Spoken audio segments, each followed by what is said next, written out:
was never a part of India.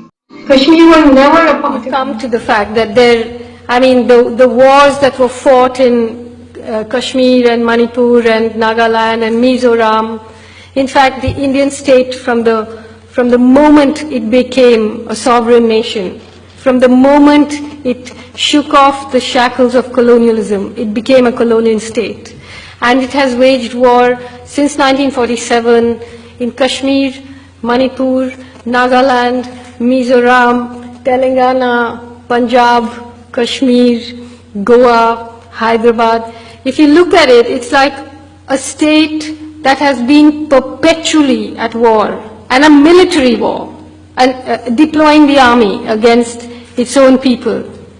The state of Pakistan has not deployed its army against its own people in the way the democratic Indian state has. And if you look at who are these people that the Indian state chose to fight, in all the northeastern states there were tribal people. In Kashmir it was the Muslims. In Telangana it was the tribal people. In Hyderabad it was the Muslims, in Goa it's the Christians, in Punjab it's the Sikhs. So you see this sort of upper caste Hindu state perpetually. Idea of the criminal poor, the vegetable vendor, the gym instructor, the bus driver, actually assaulting a middle class girl. Whereas when rape is used as a means of domination by upper castes, by the army or the police, it's actually, it's Such not a even contrast from the image of modern India that is being portrayed, by the filmmaking industry in Mumbai, by the whole sort of new tech India. I mean, it's as if there are many worlds competing here. The feudal India has a huge history and a legacy of disrespect and violence against women. I mean, any accounts of partition or what is done to Dalit women contains that. But now there's a sort of psychosis. First of all, the army and the police are using rape as a weapon against people in places like Chhattisgarh or Kashmir or Manipur and so on. It is legitimately being used, There are laws that protect them when they do it. Ambedkar, who in India is, a very, very beloved man amongst particularly amongst the Dalits who were formerly known as the untouchables. And it was a speech that he was supposed to give in 1936, and the organization, which is a sort of privileged caste Hindu reformer outfit, who were at the time proselytizing amongst the Dalits, the untouchables, of course the opposite of the Hollywood meaning of untouchable, and trying to prevent them from converting to other religions, to escape the scourge of caste. But it was a very political game that was going on at the time, and they asked Ambedkar to give the text of the speech in advance, and they saw that he was going to use that platform to indict Hinduism in a very scholarly, erudite way, to indict Hinduism and to exhort untouchables, I use that word because he uses it, to convert to other religions. And so they just disinvited him.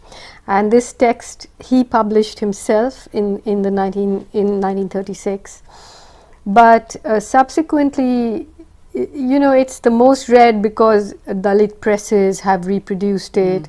The Maharashtra government, initially claimed that it has all the rights to Ambedkar's work, but you can't buy it in a normal bookshop. It's a kind of underground classic, and it shows how there is a kind of lack of communication, a complete breakdown of communication between the privileged caste of India and the others, so even the books don't, and he actually had written it to address a privileged caste audience, and they have kind of invisible. Actually, when Ambedkar published Annihilation of Caste, he said that he wasn't even, he just considered the Hindu right wing beyond the pale, the kind of people who are in power in India today. So his debate was with those who considered themselves moderate Hindus, and he said that a religion that whose sacred texts sanctified the idea of caste, sanctified this kind of hierarchy, sanctified the idea that, you know, at the time 44 million and today 100 million people could be considered polluting and impure. He denounced that religion. He said you cannot be moderate and believe in those texts. And the person who the world believes to be the greatest living Hindu, Mahatma Gandhi, replied, you know, and then Ambedkar replied to that reply, and all that is contained in this book.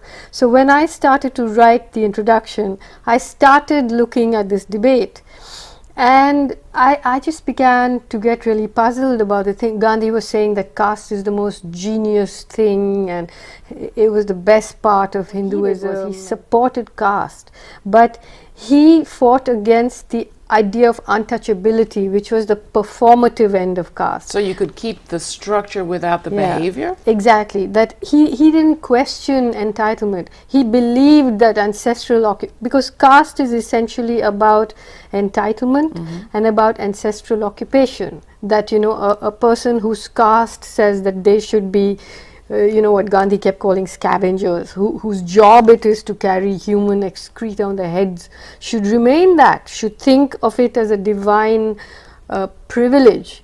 And today's Prime Minister Narendra Modi has echoed those words almost. And in fact, Gandhi believed in racial segregation. His first victory in South Africa was to campaign for a third entrance to be opened in the Durban post office, so Indians would not have to use the same entrance as Kafirs. And all my analysis, by the way, is not my analysis. I've just reproduced his own writings and his own, so there's no interpretation going on here. And he calls them savages and Kafirs.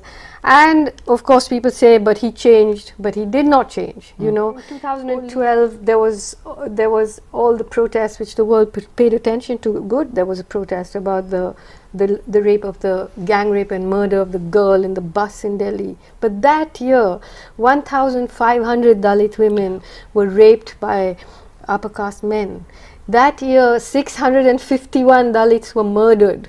You know, many of them lynched. They are still made to eat shit. They are still not allowed, you know, into the space of the so-called, you know, when Gandhi was developing the idea of satyagraha, the soul force as it's known, and when he was, you know, shedding his western suit and putting on the loincloth and eating goat's cheese and all of that, he wasn't actually the battles were not for the indentured labor or against colonialism. As I said, the battle was to allow Indian business to expand their Indian traders to expand their home range. Maoist insurgents have been waging war against the forces of capitalism for almost 50 years. They say they want to protect the land rights of India's Aboriginal peoples. 6,000 have died, but they have an unlikely ally. World famous for her novel, The God of Small Things, Arundhati has been halved in the last 30 years. It's untrue. You know, it's untrue, and you go and have a look at what's going on there. There's an insurrection in the country. Why In it parts isn't of the country? in vast parts of the country, which is out of control of the government now. They are deploying, you know, paramilitary forces in central India. The government just can't even go into big territories, and now that's spilling outside the forests as well, because this growth rate is built on taking land from the poor. Now they are actually planning to deploy the army to fight the poorest people in this country. But that insurgency consists of Adivasi people, indigenous people who have been marginalized. And if you look at the Indian Constitution, you ask me, if you ask me on the show, what should the government do? I would say the government should honor its own constitution. It is the government that vandalizes its constitution against constitutional law to take away land from. There is a different kind of war unfolding here in India, a war against the poorest people in the world who live in the forests of central India. and the Indian government has announced a war against them because they live in lands which are very, very rich in all kinds of minerals, and those have now been promised to major corporations. So I got involved with traveling to those places and writing about what was going on, and at the time there was a sort of threat looming over me in which I was maybe going to be charged under the Special Public Security Act, which is a non-bailable.